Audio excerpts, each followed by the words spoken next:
हर वक्त।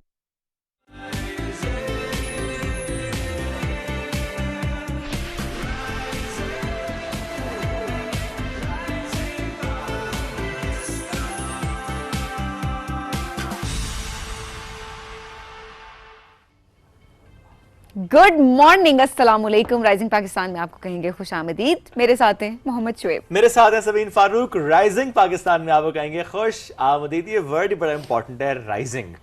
वो नेशन के पर्सपेक्टिव से भी है, वो इंडिविजुअल के पर्सपेक्टिव से भी होता है। हम हर लिहाज से देख रहे होते हैं राइज एंड शाइन। और ऐसे में आज हम प्रोग्राम की जो ओपनिंग कर रहे हैं वही एक ऐसी ज़बरदस्त खबर हमारे पास जो कि आज पूरी दुनिया में जिस पर बात हो रही है, होना शुरू हो गई है और हमें थ्रू आउट फ्यू डेज वो नज़र आती रहेगी। और हम बात कर रहे हैं मिशन मून की, आर्टेमिस 2, जिसको नासा ने लॉन्च किया है फ्लोरिडा से, और उसके बहुत प्यारे विजुअल्स पहुंचना शुरू हो चुके हैं। बिल्कुल 50 साल में पहली बार जो है वो ये मिशन जो है किया जा रहा है। और इसकी अगर हम बात करें तो कितने हैं जी? चार एस्ट्रोनॉट्स हैं जो कि इसके अंदर हैं, और 10 दिन का ये मिशन है। एग्जैक्टली और इसमें जैसे ही टेक ऑफ हुआ उसके बाद एक एस्ट्रोनॉट का तो कमेंट भी रिसीव हो गया था कि स्पेक्टेकुलर व्यू। हाँ। और वो उसने मून इज राइजिंग, जिस तरह से चांद का नज़ारा उन एस्ट्रोनॉट्स के लिए। अच्छा, इसमें अभी बड़े मजे मजे के कमेंट्स आना शुरू हो गए हैं, कुछ विजुअल्स आना शुरू हो गए हैं। जो लोग वहाँ पे जिन्होंने इसको बराह रास्त देखा, क्योंकि वहाँ के वक्त के मुताबिक शाम 6:30 बजे और यहाँ पाकिस्तान के वक्त के मुताबिक सुबह कोई 3:30-4 बजे का टाइम था। इंसान वैसे कहाँ कहाँ पहुंचने की कोशिश कर रहा है ना। तो अब इस मिशन की अगर बात करें तो ये जो 2028 में प्लान किया गया है कि मार्स में मिशन भेजना है, मतलब मरीख, एग्जैक्टली वहां तक इस मिशन को लेकर जाना है। तो ये उसकी एक कड़ी है। ऑब्वियसली उससे पहले जो एक्सपेरिमेंट्स होते हैं, रिसर्च होती है, ओवरऑल सारी चीज़ें देखी जा रही होती हैं, तो ये उसकी एक कड़ी है। तो देखिए इंसान जो है वो कहाँ कहाँ तक पहुँच रहा होता है। कभी कभी जो इंसान कर रहा होता है दूसरा इंसान, तो बाकी इंसान जो उनकी अकल दंग रह जाती है कि कैसे लोग ये कर लेते हैं। लेकिन पूरी दुनिया में शुएब इसके बारे में बात हो रही है और बड़े हसीन नज़ारे भी है जो एस्ट्रोनॉट से ये वहाँ पे एंजॉय कर रहे हैं। अच्छा, जो लोग वहाँ पर थे, जिन्होंने अपने घरों से भी इसको एंजॉय किया, जो करीब रहते थे जाहिर है, हाँ। उन्होंने स्टोरीज लगाना शुरू कर दी कि towards the moon, of the moon, Artemis 2। तो बड़े प्यारे विजुअल्स नजर आना शुरू हो गए हैं। और ऐसे में ये 10 दिन का जो मिशन है, इसमें मतलब सिर्फ देखना भी एक इट्स वर्थ इट। प्लस वो एक पार्ट है इस पूरे मिशन का कि ऑब्जर्व करना। इट्स नॉट जस्ट कि सिट बैक एंड रिलैक्स, उसकी भी एक इंपॉर्टेंस है कि देखना है, ऑब्जर्व करना है। और इसमें एक चीज़ और जो होगी वो ये है, क्योंकि जब ये ऑर्बिट करेंगे अराउंड द मून, तो फिर एक वक्त ज़रा ऐसा आएगा कि ये फिर एक्लिप्स देख पाएंगे, क्योंकि वो सूरज और उनके दरमियान में मून आ चुका होगा, तो फिर वो एक्लिप्स देख पाएंगे। प्लस ये कि ये सेट कर रहे हैं ग्राउंड, अभी ज़रा मून पे कदम नहीं रख रहे इस मिशन में। बहरहाल वो एक ग्राउंड सेट करेंगे, जैसा सभी आपने कहा कि वो मार्स का मिशन और मून का मिशन, उसको जिस तरीके से लेकर चलना है आगे नासा ने, तो उसकी एक कड़ी है। और अब आहिस्ता आहिस्ता चीज़ें आना शुरू हो जाएंगी। कुछ देर पहले खबर ये भी आई थी कि टेक ऑफ से पहले कुछ थोड़ा सा तकनीकी मसाइल थे, लेकिन उसको हल कर लिया गया था। और अभी उन्होंने कहा जी ऑल सेट, सब ठीक चल रहा है। लेकिन थोड़ी थोड़ी चीज़ें आना शुरू हो गई हैं। एक जो मैं पढ़ रहा था अभी तो कुछ देर पहले, वो ये था कि टॉयलेट का इशू है उसमें। तो अब अब ऐसे से इस पे काफ़ी बातें लोग ऑब्वियसली मीम्स बनना शुरू हो जाएंगी और हर चीज़ को हम किस तरीके से सोशल मीडिया ले रहा होता है। लेकिन एट द सेम टाइम लोग सेलिब्रेट भी बहुत ज़्यादा कर रहे हैं। हम सब जाहिर है हम दुआगो भी हैं कि खैर खैरियत से ये मिशन वापस भी आ जाए, और फिर जाहिर सी बात है कि ये एक और तरक्की का सफर जो है वो तय करने में इंसान जो है वो कामयाब हो जाएगा। अर्थ से दूर भी नहीं बल्कि बहुत दूर मून को भी क्रॉस करना है जाहिर है। एक तरह से देखने के लिए तो ये पहली बार वायरल हो रहा है। लेट्स सी कि भी आहिस्ता से कैसे इससे मुताल्लिक खबरें हम तक पहुंचते हैं। कभी अगर आपको मौका मिले, मैं जरूर जाऊंगा। I would love to. Okay, मतलब आप डेयरिंग है। I am daring. मुझे बहुत डर लगता है। नहीं, मुझे स्पेस में जाने का बहुत क्रेज है। आई डोंट नो कभी ये पूरा होगा या नहीं होगा। मैं पढ़ती बहुत हूँ स्पेस के बारे में, मुझे बहुत ज्यादा मैंने पेजेस फॉलो किए हुए हैं, और मतलब बड़ी इंटरेस्टिंग जो चीज़ें हैं ना, जो आप भी जिक्र करते कुछ चीज़ों का क्या कैसे होता है, बिकॉज ऑब्वियसली क्यूरोसिटी तो होती है।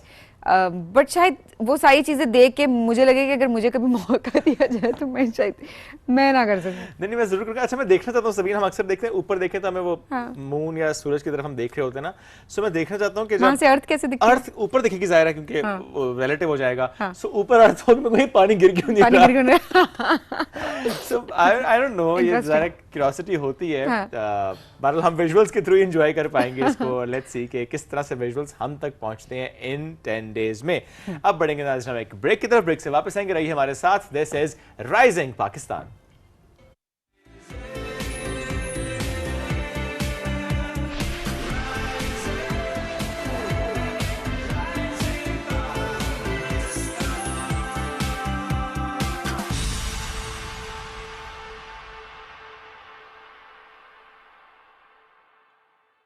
अंकल एक कुरकुरे। कुरकुरे ही क्यों?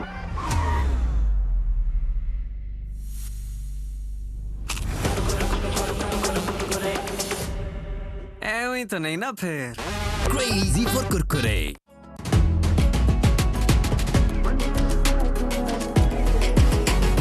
दम दम दम दमादम बन जा नंबर 1।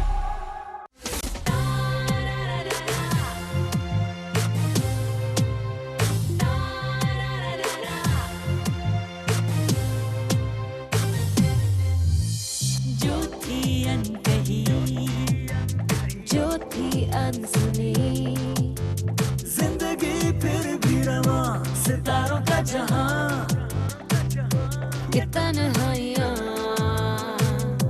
ये परछाइयां, यादों का है समा, सितारों का जहां,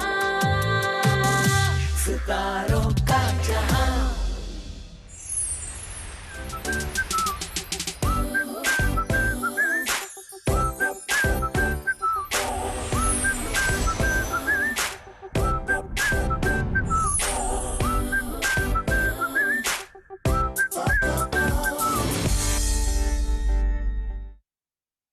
कमाल है, संडे को भी तुम्हारी हाजिरी लगी हुई है और हॉलीडेज में भी एक एब्सेंट नहीं। भाई कमाल हो गया, क्या कमिटमेंट है पढ़ाई के साथ। Thank you sir, thank you.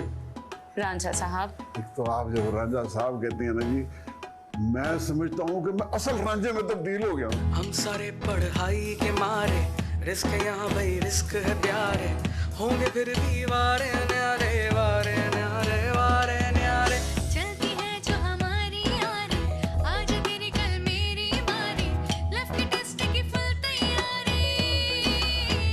तू बन जा, हाँ बन जा, हाँ मेरी जाना बन जा मेरी, तू अब गुड लक। ओ भैया गुड लक मैं तेरा गुड लक सर जी गुड लक गुड लक।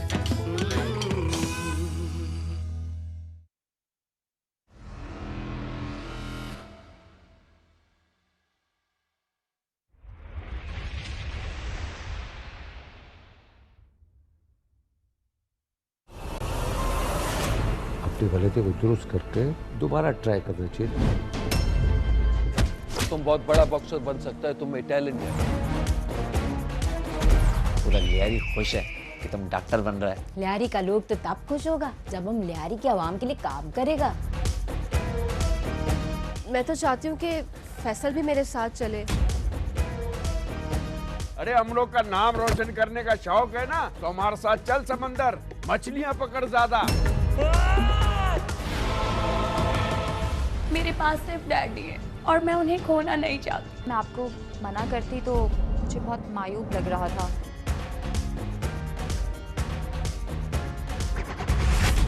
कितनी बार मना किया, नहीं करो ये सब, तुम हमारा बात नहीं मानते है। अरे बॉक्सर, मुझे डर लग रहा होगा। मत्ता नहीं है और अब तेरे को डरना चाहिए।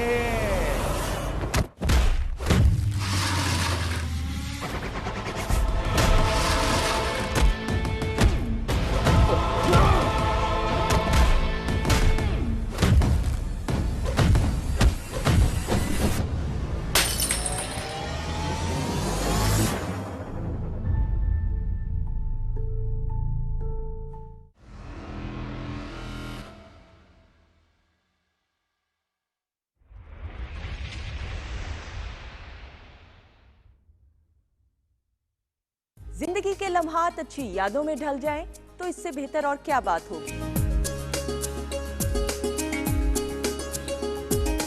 हम आपकी यादों में खुशियां शामिल करते हैं हर वीकेंड पर अपने शो वीकेंड एट होम में।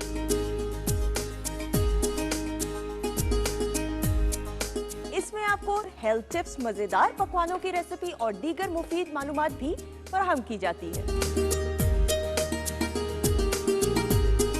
और आपकी मुलाकात कराई जाती है नामवर स्टार से।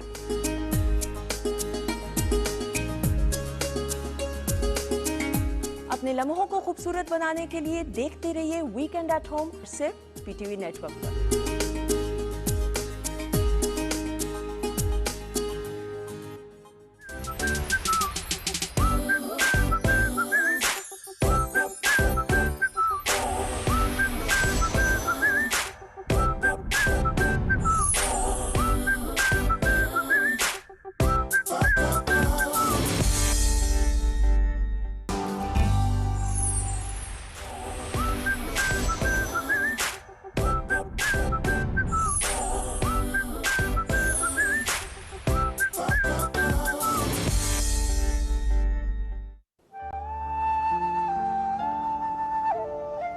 बाय द वे, तुम्हारी पेंटिंग्स में इतना सुर्ख रंग क्यों होता है? क्योंकि मैं समझता हूँ कि सुर्ख रंग जो होता है वो मोहब्बत का रंग होता है।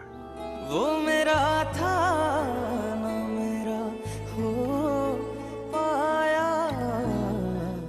यार मुझे एक बात समझ नहीं आई।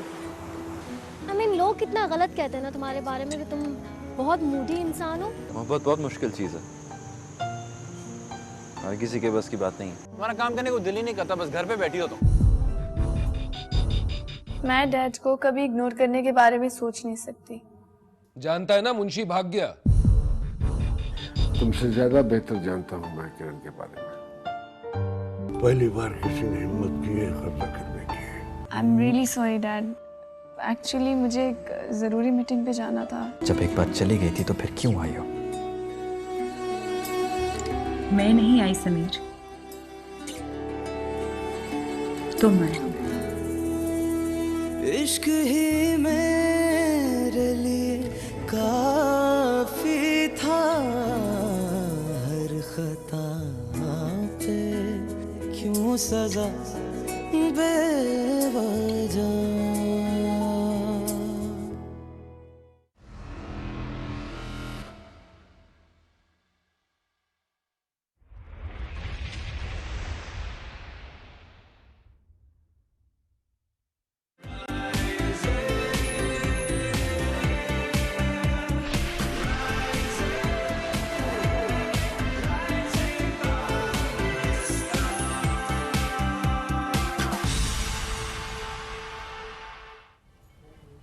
वेलकम बैक जी। राइजिंग पाकिस्तान में आपको कहेंगे खुश आमदीद। आज दुनिया भर में ऑटिज़म की अवेयरनेस का आलमी दिन जो है वो मनाया जा रहा है। इंटरनेशनल ऑटिज़म अवेयरनेस डे 2 अप्रैल को हर साल ये दिन मनाया जाता है और इसका मकसद ये होता है कि हम बता सकें कि हर कोई मुख्तलिफ है और हमें उनको एक्सेप्ट करना है।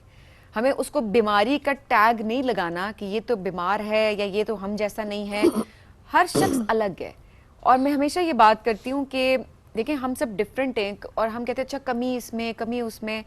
जब वो चीज़ ज़ाहिरी होती है हमारे सामने तो हम उसको हाईलाइट कर रहे होते हैं। सिर्फ हमने आज ये इस बात पर ज़्यादा डिस्कशन करनी है कि किस तरीके से हमने एक्सेप्टेंस लानी है हमारे उन लोगों के लिए, स्पेशली उन बच्चों की मैं बात करूँगी जो कि ऑटिज़म की कंडीशन जिनको है। इसको कोई बीमारी नहीं कहा जाएगा, इसको एक कंडीशन कहा जाएगा कि किस तरीके से इस कंडीशन के साथ हम सबको अलाइन होना है कि हम उनको नॉर्मल सोसाइटी का एक पार्ट समझे, इंक्लूसिव। सो ये चीज़ बहुत इंपॉर्टेंट है। तो आज इस हवाले से हम बात करेंगे, लेकिन एट द सेम टाइम किस तरीके से क्योंकि सिम्टम्स का भी नहीं पता होता पेरेंट्स को, बाज़ औक़ात बहुत लेट हो जाता है, कुछ चीज़ों को कंट्रोल किया जा सकता है, मैनेज हो जाता है, मैनेज हो सकता है बिकॉज़ आपको मैनेजमेंट की तरफ जाना होता है हर लिहाज से। तो आज इस हवाले से बात करते हैं। बिल्कुल सही है। तहरीम खान ने हमें ज्वाइन किया है, स्पीच एंड लैंग्वेज एक्सपर्ट हैं, उनको वेलकम करेंगे। अस्सलाम वालेकुम जी, कैसी हैं? अस्सलाम वालेकुम। तहरीम बहुत शुक्रिया आपने ज्वाइन किया। थोड़ा सा पहले एक्सप्लेन कीजिएगा, ऑटिज्म टर्म तो हम ज़रा सुनते आए हैं, ऑटिज्म स्पेक्ट्रम डिसऑर्डर, थोड़ा सा इसको एक्सप्लेन कीजिएगा क्योंकि है तो एक ही चीज़ बट हम जब इसको यूज़ कर रहे हैं तो थोड़ा एक्सप्लेन करें इसको। So basically autism is a wide spectrum. कोई स्पेक्ट्रम पे बॉर्डर लाइन पे होता है, कोई माइल्ड, कोई मॉडरेट, कोई सिवियर। इसके साइंस एंड सिम्टम्स काफ़ी डिफरेंट हैं। अब एक सेट नहीं है, जैसे कफ का होता है या फ्लू के सिम्टम्स होते हैं तो आपको पता है ये सिम्टम्स हैं बुखार के हैं, ठीक है। इसके डिफरेंट सिम्टम्स हैं। अब अगर आप 10 बच्चे देखें एक ही एज ग्रुप के ऑटिज़म के, तो सबके सिम्टम्स एक दूसरे से मुख्तलिफ होंगे, ठीक है। हर एक में एक डिफरेंट सेट होगा।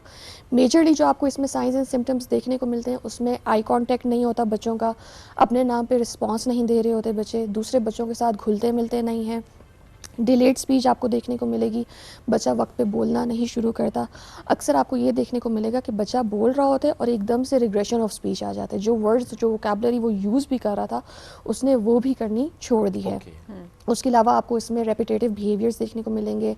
बच्चे चीज़ों को लाइन अप कर रहे होते हैं, फंक्शनल प्ले नहीं होता, जैसे गाड़ी के साथ अगर ऐसे खेलें तो वो उसको उल्टा करके टायर्स घुमा रहे होंगे। हैंड फ्लैपिंग का बिहेवियर आपको देखने को मिलेगा, रॉकिंग का बिहेवियर देखने को मिलेगा। अक्सर बच्चे आपकी हर बात रिपीट कर रहे होते हैं। जो आप बोल रहे हैं, जैसे आप पूछ रहे हैं आपका क्या हाल है, तो इंस्टेड ऑफ आंसरिंग दैट कि मैं ठीक हूँ, वो यही पूछ रहे होंगे आपका क्या हाल है। आप जो बोल रहे होंगे वो आपके पीछे एज इट इज़ रिपीट कर रहे होंगे।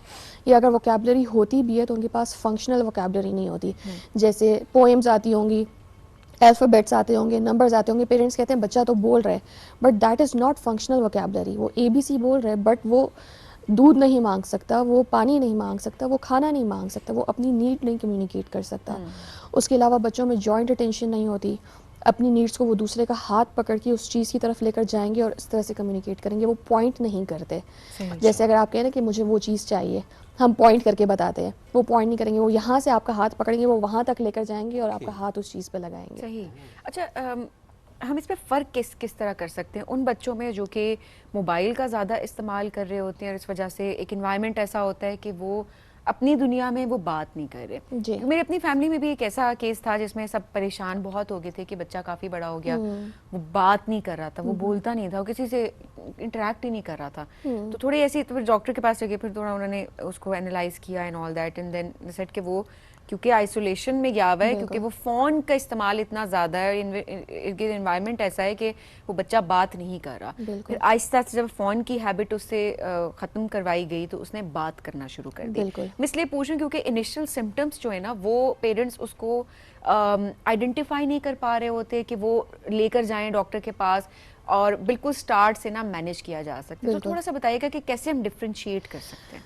देखिए, स्क्रीन टाइम आजकल बच्चों का बहुत ज़्यादा है, बहुत ज़्यादा है। उसकी वजह से डिलेड स्पीच आपको देखने को बहुत ज़्यादा मिल रहा है। एक और टर्म जो अभी आपने एक्सप्लेन की है, virtual autism, it's not a diagnosis, it's a condition. एक सिम्टम्स होते हैं जो एक्सेसिव स्क्रीन टाइम की वजह से बच्चे में ऑटिज़म जैसे सिम्टम्स आने शुरू हो जाते हैं। बच्चा सोशलाइज नहीं कर रहा होता, डिलेड स्पीच आ जाता है, कम्युनिकेशन नहीं आ रही होती।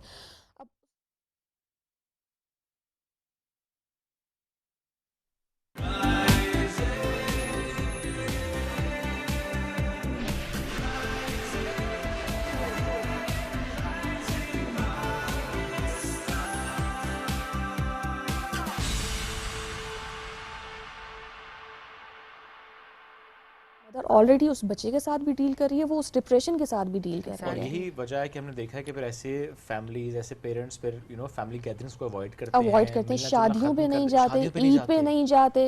अच्छा, कहते हैं हम इस बच्चे के साथ नहीं जा सकते। एक अलग चीज़ है, मैंने ये भी देखा है कि वो इंट्रोड्यूस ही नहीं करवाते अपने बच्चे को, कहीं ले जाना पसंद नहीं कर रहे होते किसी इवेंट में। उस बच्चे का कोई एक्सपोजर नहीं है कि लोगों को पता चल जाएगा कि हमारा बच्चा ऐसा है। देखिए, इसमें मैं एक चीज़ बोलूँगी, जब तक आप खुद एक्सेप्ट नहीं करेंगे ना, दुनिया एक्सेप्ट नहीं करेगी। सही बात। जब आप खुद एक्सेप्ट करेंगे, आप कॉन्फिडेंस से उसको लेकर जाएंगे, तब तक अगला कोई आपको कुछ नहीं कह सकता, तब दुनिया एक्सेप्ट करना शुरू करेगी। बात की ना बड़ी इंपॉर्टेंट है। आई थिंक उसमें रीजन ये भी है कि वो डर भी रहे होते हैं कि अच्छा लेकर जाएंगे, वो ठीक है एक डिनायल वाली स्टेज अपनी जगह है, बट अगर वो एक्सेप्टेंस है भी और आप उसकी मैनेजमेंट पे काम करें, तब भी आप इसलिए फैमिली गैदरिंग्स में नहीं लेकर जाते कि अच्छा वो कुछ कह देगा, कोई बात हो जाएगी। वो पहले ही बेचारे सुबह से लेकर रात तक डील कर रहे होते हैं उनके साथ। आई मीन हमें इस पर बहुत एम्फेसिस करने की ज़रूरत है कि उस बच्चे के साथ तो ठीक है मैनेजमेंट हो रही है, वो जो पेरेंट्स हैं जिस चीज़ से वो गुजर रहे हैं उसमें बहुत ज़रूरी है कि आपकी इमीडिएट फैमिली, सोसाइटी, जिससे आपकी डीलिंग होती है, बहुत इंपॉर्टेंट रोल है कि कोई ऐसा जुमला, कोई ऐसा लफ्ज़ पार्टनर का तो फॉर श्योर, बिल्कुल। इसमें हम देखते हैं कि जितने थेरेपी सेंटर्स हैं मोस्टली हम देखते हैं मदर्स लेकर जाती हैं बच्चों को, बहुत सी मदर्स को मैंने ये कहते सुना कि इनके बाबा तो आते भी नहीं हैं वो। सर आप ये बात कर रहे हैं, मतलब मुझे इस फील्ड में 10 साल हो गए हैं। अब तक मेरे पास जितने भी क्लाइंट्स आए हैं ना, शायद मैंने 5% या 7%, मैं 10 भी नहीं कहूँगी, बच्चों के फादर्स देखे होंगे। सी देखी ही नहीं है। साल 2 साल हमारे पास थेरेपीज के लिए आ रहे होते हैं, लेकिन मैंने आज तक उनके फादर्स देखे देखे कि क्यों नहीं आते फादर्स? बस बिजी हैं, टाइम नहीं दे पा रहे होते। ये इसलिए भी है कि शायद ना हमने इसको अपने ज़हन में बिठा ली, जिस तरह हम नॉर्मली बातें करते हैं कि जी सारा काम माँ का है, घर में जिम्मेदारी माँ की है, बच्चों को संभालना है माँ ने, थेरेपी के लिए लेकर जाना है तो माँ ने ही लेकर जाना है। वो वालिद बड़े आराम से कहते नहीं बस तुम देख लो। हालांकि इसमें कितना इंपॉर्टेंट है उन दोनों का, पेरेंट्स की काउंसलिंग का होना, प्लस उनको ये सिखाना कि आपने घर में इस थेरेपी को कंटिन्यू कैसे करना है। एग्जैक्टली, और दोनों का सेम पेज पे होना। अब क्योंकि देखिए मदर्स हमारे साथ आती हैं, उनको हम डेली फीडबैक दे रहे होते हैं, डेली गाइड कर रहे होते हैं, आज हमने ये किया, आपने घर में ऐसे करना है। अगर कोई इंटरवेंशन अप्लाई कर रहे हैं तो आपने, क्योंकि थेरेपी सेंटर और घर पे इंटरवेंशन सेम होना ज़रूरी है बिहेवियर्स रिड्यूस करने के लिए, तो आपने घर में ऐसे ऐसे ऐसे करना है। अब होता क्या है कि घर में जब मदर वो इंटरवेंशन अप्लाई कर रही होती हैं तो उनके हस्बैंड्स, उनके इन लॉज सारे कहने शुरू हो जाते हैं, तुम क्यों बच्चे को तंग कर रही हो, तुम क्यों बच्चे को जिद कर रही हो, अभी वो पूरा दिन थेरेपी लेकर आया है, अभी तुम इसके साथ शुरू हो गई हो। हालांकि माँ को तो बेहतर पता है सबसे ज्यादा। एग्जैक्टली, वो उनकी दुश्मन तो नहीं है, सबसे ज्यादा खैर ख्वाह तो वही है। ठीक है, अब उसमें होता क्या है कि जब बच्चे के सामने उन्हीं की मदर को इस तरह से सब कुछ कहा जाता है, उनको सब समझ आ रहा होता है बच्चों को, मतलब they understand each and everything. ठीक है, वो बच्चा अपनी मदर को नॉन सीरियस लेना शुरू हो जाता है। वो उनको लगता है कि शायद ये मेरी दुश्मन है, बाकी सब मेरे खैर ख्वाह हैं और ये मेरे साथ ज्यादती कर रही हैं। अब वो देखिए कंप्लीटली सिचुएशन ऑपोजिट हो जाती है वहाँ पे, जबकि सारी स्ट्रगल वो कर रही हैं और अल्टीमेटली वही बुरी बन जाती है। और जहाँ पे हमने देखा ना, जो अपने 5-7% की बात की, जहाँ पे अगर फादर इन्वॉल्व हैं तो वहाँ पे हमने देखा कि रिजल्ट्स बहुत जल्दी अचीव हुए हैं। आई नो अ फैमिली कि जहाँ पे वो जो हस्बैंड थे वो पाकिस्तान से बाहर थे, और जैसे ही मालूम हुआ कि अच्छा बच्चे के साथ ये इशू है, वो पाकिस्तान से आए, उन्होंने मेक श्योर किया कई महीने बच्चे के साथ सुबह से लेकर रात तक प्लेग्राउंड लेकर जा रहे हैं, उससे बात कर रहे हैं, मुसलसल बात कर रहे हैं, इतना ज़्यादा किया बच्चा बोलना शुरू हो गया। सो जस्ट बिकॉज कि वो फादर ने अंडरस्टैंड किया कि ये मेरी भी जिम्मेदारी है, ज़रा उनके 2 और बच्चे भी थे तो मदर ने बाकी सबको भी देखना है। तो ये बड़ा ज़रूरी है कि जब एक फादर इसमें इन्वॉल्व होते हैं तो फिर चीज़ें हमें बहुत बेहतर नज़र भी आती हैं। बिल्कुल। अच्छा, थोड़ा सा थेरेपी के पर्सपेक्टिव से बताएं कि कितना अरसा थेरेपी, ऑफ कोर्स स्पेक्ट्रम पे डिफाइन हो रहा होता है, बट हम चलें अर्ली टू माइल्ड सिम्टम्स की बात कर लेते हैं। 1 साल 2 साल कितना अरसा लगता है थेरेपी में जब बच्चा माइलस्टोन्स अचीव कर लेता है? देखिए सर, बेसिकली हर बच्चे का लर्निंग पेस डिफरेंट है, जिस तरह से आपने खुद भी बताया, और हर बच्चे के सिम्टम्स भी डिफरेंट होते हैं। अब डिपेंड करते हैं सिवियरिटी कितनी है, ठीक है, और सेकेंडली इन्वायरमेंटल फैक्टर्स कितने मैनेज हो रहे हैं, बच्चे का स्क्रीन टाइम कितना रिड्यूस हो रहा है, घर में कितना काम हो रहा है। सो जो हमारी टाइम लाइन होती है 6 मंथ्स से it can go up to मतलब year 2 year 3 year. Minimum is 6 months, minimum, कम से कम 6 मंथ्स में मतलब मिनिमम इतनी होती है। और ये वीकली होती है थेरेपी? रेगुलर, डेली बेसिस पे होता है कि एटलीस्ट 5 डेज, और फिर ये है कि आप बाकी आपके पेरेंट्स को पता होता है अपने घर में जाके क्या करना है। तो ये देखिए, इसका मतलब ये है कि 24/7 उस बच्चे को आपकी अटेंशन चाहिए। आप ये माइंड में ज़रूर रखें कि आप थेरेपिस्ट के पास लेके जा रहे हैं, उन्होंने बता दिया, एंड देन जो पेरेंट्स हैं उनको मिल के थ्रू आउट बच्चे को लेकर क्योंकि देखिए अगर बच्चा थेरेपिस्ट को रिस्पॉन्स दे रहा है तो ये हमारा कमाल नहीं है। वही चीज़ जब बच्चा एनवायरनमेंट में जाकर करेगा वो हमारा कमाल होगा, क्योंकि यहाँ अगर वो कर रहे तो वो उसकी लाइफ को इफेक्ट नहीं कर रहा, बेहतर नहीं बना रहा। वही चीज़ जब वो नॉर्मल एनवायरनमेंट में जर्नलाइज करेगा तब उसकी लाइफ बेहतर होगी, तब वो इंडिपेंडेंट होगा। तो इसीलिए पेरेंट्स का रोल इसमें बहुत इंपॉर्टेंट है। जो चीज़ हम कर रहे हैं, हम पेरेंट्स को वीडियो शेयर करते हैं, बिल्कुल वही चीज़ वो घर में रिपीट करें, उसको जर्नलाइज करवाएं डिफरेंट एनवायरनमेंट्स में, स्कूल्स में, मार्केट्स में, जहाँ जा रहे हैं घर पे, ताकि वहाँ पर बच्चा ये सारी की सारी चीज़ें करना शुरू हो, तब वो जाकर इंडिपेंडेंट होगा। तरीम, क्या ये भी एक इशू स्टिल है हमारे यहाँ कि हमारे जो स्कूल्स हैं वो एक्सेप्ट नहीं करते? वो जब बच्चों का एक इंटरव्यू होता है, पेरेंट्स का इंटरव्यू होता है, बहुत से स्कूल्स, बल्कि आई थिंक 90% स्कूल्स, बहुत कम स्कूल्स हैं जो कि इंक्लूसिव हैं इस मामले में, वो नहीं लेते इन बच्चों को। जब वो नहीं लेते तो फिर मसला होता है। वो स्पेशल स्कूल्स के अलग से बने हुए हैं ना, which is wrong. School should be inclusive.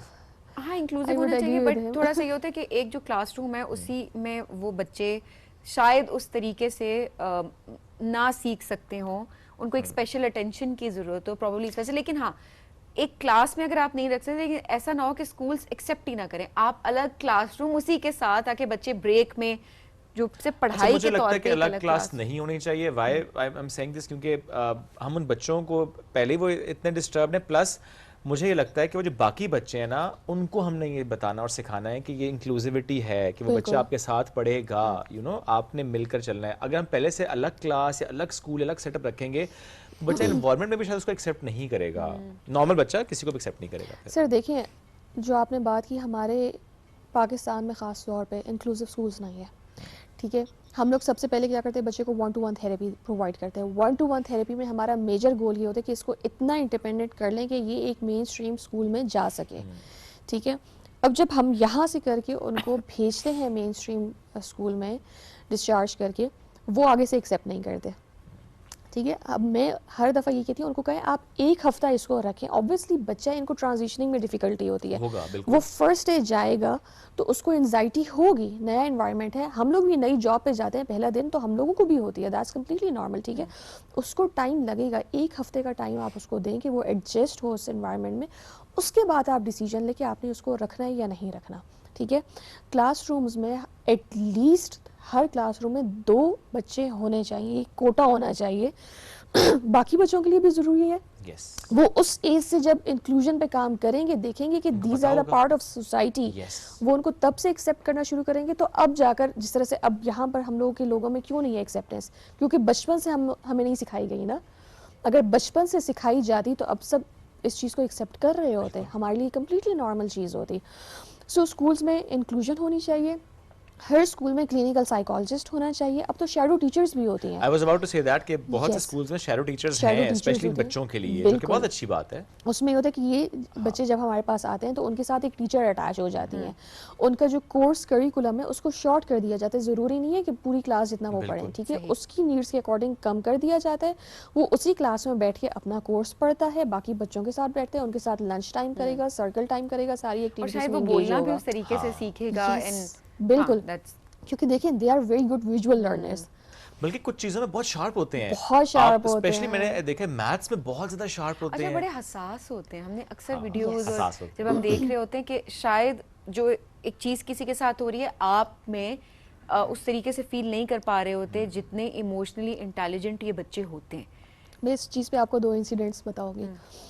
एक बच्चा था मेरे पास, he was almost 15 to 20 years old, बड़ा बच्चा था, ठीक है। सो वो सेशन लेता था, सेशन के बाद वो मेरे ऑफिस में आकर बैठ जाता था। तो एक दिन आई वाज क्वाइट डिस्टर्ब, तो मैं रो पड़ी ऑफिस में ना। मुझे था कि मतलब इसको क्या पता, ठीक है, वो बैठा हुआ है, वो मुझे देख रहा ना। उसके बाद उसके फादर भाई आगे, वो उसको ले गए, वो अपने भाई को वापस लेकर आया कि इनसे पूछो ये क्यों रो रही थी। वो गाड़ी से वो वापस आया, कहते हैं आप रो रही थी। मैंने कहा जी, अब मुझे भी ऑकवर्ड लगे कि ये मुझे क्यों ऐसे पूछ रहे, ठीक है। कहते हैं ये घर नहीं जा रहा था कि तुम उनसे जाकर पूछो कि वो क्यों रो रही थी। मतलब अब वो उस बच्चे ने इतना इस चीज़ को फील किया। और जो मैथ्स वाली आपने बात की, अभी रिसेंटली हमारे पास एक बच्चा था, दुबई से आया हुआ था। आप उससे पूछे कि कोई भी डेट लें, 21 जनवरी 2029 या 2030 में उस दिन क्या डे होगा, वो आपको एकदम से बताएगा। और वो आप कैलेंडर में निकाल के देखें, आप पास्ट में कोई भी डेट पूछें, 100 साल पहले की भी पूछें और अगले 100 साल की बाद भी पूछें, वो आपको एग्जैक्टली वो डे बताएगा कि उस दिन मंडे या ट्यूसडे, वेडनेसडे। तो देखिए, जो एबिलिटीज इन बच्चों में, वो तो हम चाहें भी तो हमारे अंदर हमें नहीं नजर आ रही होती। तो हर बच्चा गॉड गिफ्टेड है, हर इंसान, उसका एक मकसद है इस दुनिया में। कंडीशंस होती हैं, उनको बीमारियों का नाम नहीं देना चाहिए। एक्सेप्टेंस फेज में हम सबको जाना चाहिए। इंक्लूसिव सोसाइटी हमें बनाना है। और आज इस हवाले से बात हो रही है पूरी दुनिया में। चेंज हमसे शुरू होगा, हम सब ने मिलकर सबको चेंज करना है और प्यार देना है हर बच्चे को। हर बच्चे में एबिलिटी है, हर बच्चे में टैलेंट है, हर बच्चा मुख्तलिफ है। बहुत शुक्रिया तहरीम प्रोग्राम में ज्वाइन करने के लिए। नाज़रीन, हम बढ़ेंगे एक ब्रेक के जानिब, स्टे विद अस।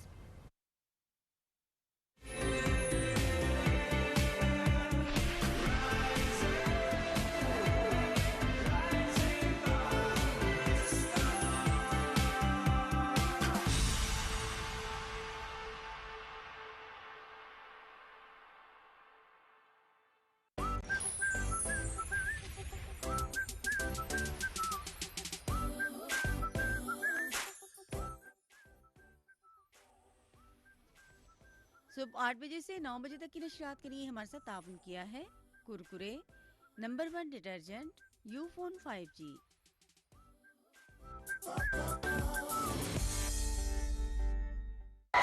पहुंच गए? हाँ ऑलमोस्ट गया। तुम पहुंच गई? हाँ मैं बस बैठ ही गई हूँ।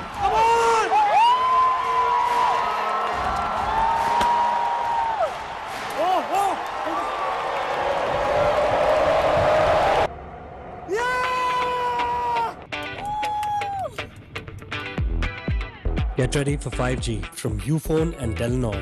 It's more than just speed. Uncle एक कुरकुरे। कुरकुरे ही क्यों? सीन कुछ ऐसा है कि कुरकुरे का कॉर्न से बना क्रंची कड़ाका मिर्ची मसाला मेरी टेस्ट बड्स को पीक मेन कैरेक्टर एनर्जी देता है। कुरकुरे का signature gold flavour serving only wins और मैं अपने कड़ाका एरा में क्रेजी।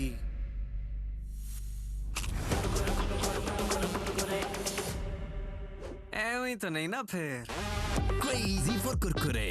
शदीद सर दर्द की सूरत में मेरा भरोसा पैनाडोल एक्स्ट्रा। तमाम दवाएं बच्चों की पहुंच से दूर रखें। तबीयत ज्यादा खराब हो तो डॉक्टर से रुजू करें। दवाई के इस्तेमाल से मुज़र असरात की सूरत में इतला मुतालिका कंपनी और ड्रैप को दें। इस दवा का इस्तेमाल लेबल पर दर्ज हिदायत के मुताबिक करें। गुर्दों, हाई ब्लड प्रेशर और अमराज जिगर के मरीज डॉक्टर के मशवरे से इस्तेमाल करें।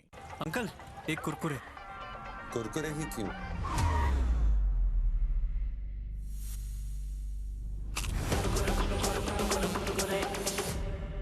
ऐਵੇਂ तो नहीं ना फिर। Crazy for Kurkure.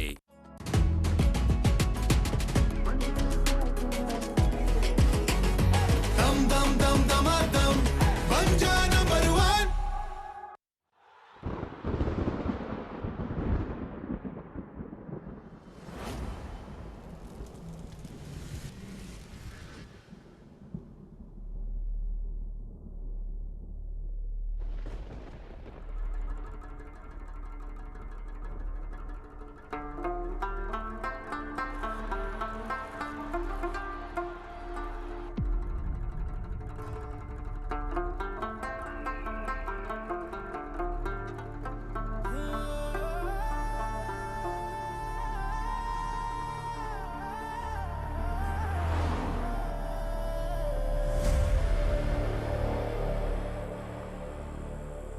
We feel the roar